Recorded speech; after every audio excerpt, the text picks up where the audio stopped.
Are we there? Woo! Oh, I didn't see you guys there. My name's... I'm Eric from Vegan Ostomy. I am Stephanie from the Skull and Colon.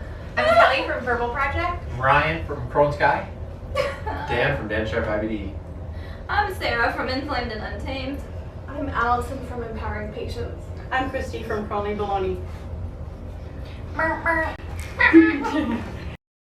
Oh hey, there's Gutless and Glamorous. Let's pull over.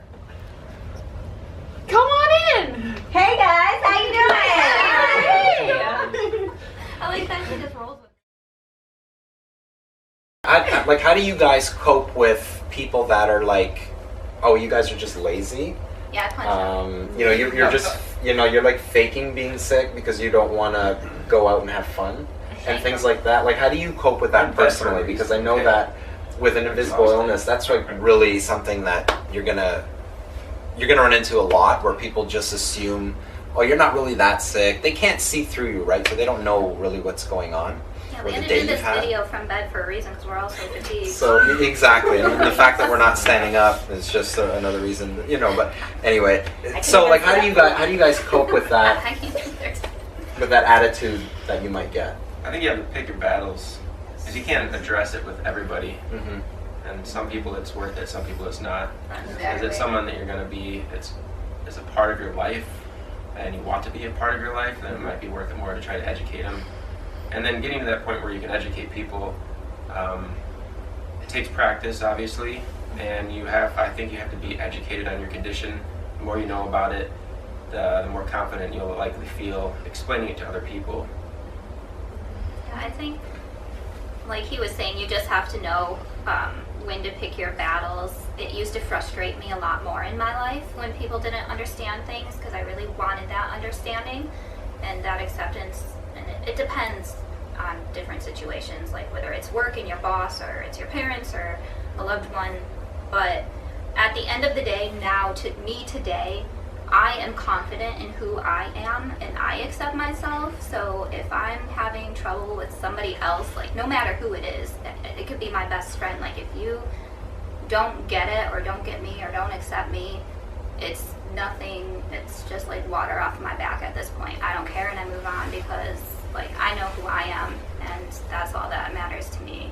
I think it's super important for new patients to know too, like, you know, it doesn't take 20 years after being diagnosed to become comfortable, you know, become more confident for your self-esteem. It doesn't have to be like that.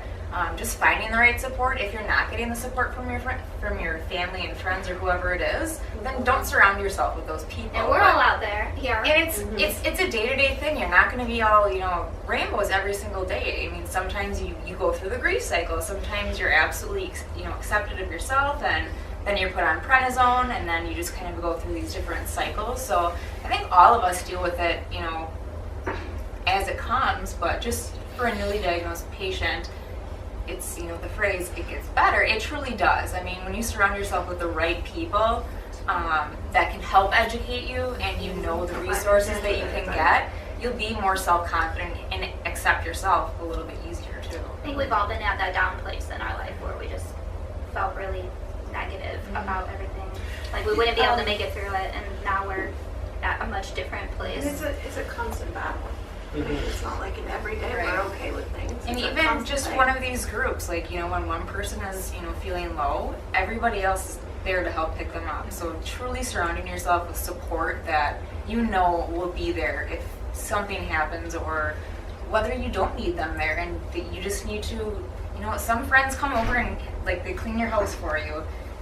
Just those simple gestures. Simple gestures. Just like, you know, taking people up on things is really difficult sometimes when you have a lot of pride. And even just being an independent person, it's still really, really hard to accept help, or even ask for help. We're taking cleaning volunteers But too. you know, for you guys, like, I feel so confident and comfortable.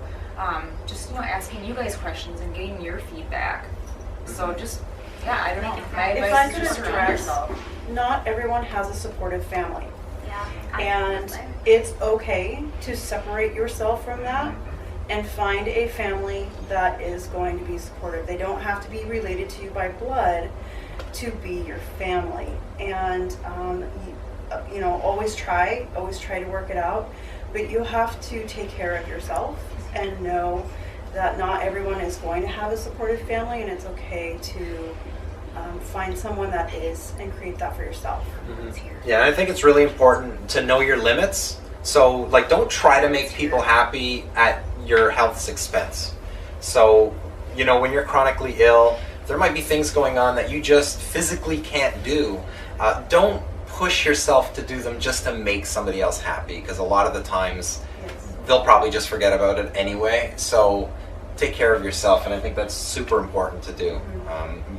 You're really the only person who's responsible for your health, and let them own whatever hate and whatever they have on you. That's up to them, not you. I'm incredibly guilty of this, but like I always tell people, you can't pour from a cup that's already empty. Like, you need to give to yourself first, and then as an advocate, like, there's so many times that I realize that I'm so there to serve and help other people that I completely just forget about myself, and I'm just totally lacking self-care. So, just make sure that you're taking care of yourself too, in your own mental health and your social health and everything. Anyone else? Ryan, Gaylyn? I think that was nobody Supportive else. family. Supportive family, and creating a supportive network for yourself, and whether that's people you're related to or not, and how do you handle that? Yeah. That's hard for this. Well, Someone says you're lazy, you also have started. Yeah. Well, I would say even for me, I was blessed with a supportive family because I was diagnosed when I was a child, so my parents were there to really help me through so much of it, have been very supportive. But even in that, for the first 13 years of my diagnosis, I didn't talk to anybody else who had IBD, and I was just very private about it. And once I actually started talking about it and meeting other people and hearing other stories, I realized what a richer existence that is, and the kind of support that you can get from those people that you can't get from other people who don't understand. So even if you are one of the lucky ones who has, a supportive network, that expanding that to other people who can feel what you're going through, I think is still important. Just come on up, we're room 1043. We'll be here. We'll be waiting. In bed. School bus number 543. Right there. There's a spot right here.